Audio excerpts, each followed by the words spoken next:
कुछ लोगों का ख्याल है कि पता नहीं क्या इतनी लेट हो रहा है। हुकूमत सिंध का यानी मेरा कोई ताल्लुक नहीं है उस वोट गिनने से या क्या। इलेक्शन कमीशन इस सारे मामले को देख रही है। जब 2018 के इलेक्शन आपको याद होंगे, उस वक्त एक RTS रिजल्ट ट्रांसमिशन सिस्टम बना था कि जी व्हाट्सएप पे भेज देते थे, वो पूरा उठा लेता था प्रोग्राम और वो एक एक्सेल शीट में डाल देता था, रिजल्ट उसी वक्त आ जाती थी। और हमें ये बताया गया था कि कुछ घंटों में इलेक्शन ख़त्म होने के बाद इलेक्शन के रिजल्ट आ जाएंगे, लेकिन उस वक्त भी 4 दिन लगे थे इलेक्शन के रिजल्ट फाइनल में।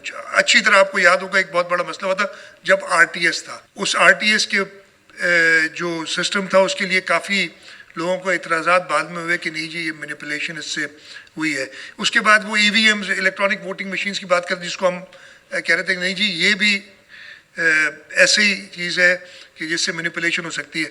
ये इलेक्शन कमीशन ने जो कराए वो सारा मैन्युअली काउंट हो रहा है। मतलब पोलिंग स्टेशन पे मैन्युअल काउंटिंग होती है।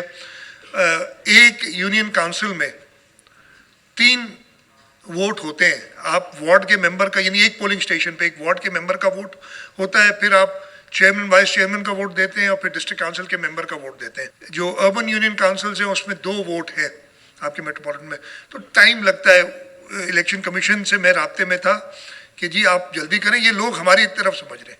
और मैं आपको ये बताऊं, हमें फिर कल रात को मैंने जो और जमातें थी उनसे भी खुद बात की थी जब ये बात हुई कि देखें अभी तक हमें भी अपने रिजल्ट्स नहीं मिले।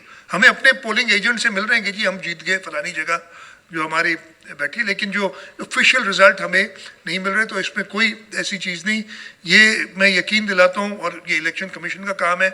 लेकिन जहाँ तक इंतज़ामिया का ताल्लुक है, हमने पूरा कोऑपरेट किया है और ये इससे ज़्यादा मेरा नहीं ख्याल है कि फेयर इलेक्शंस हो सकते हैं कि जो ये इलेक्शंस हुए।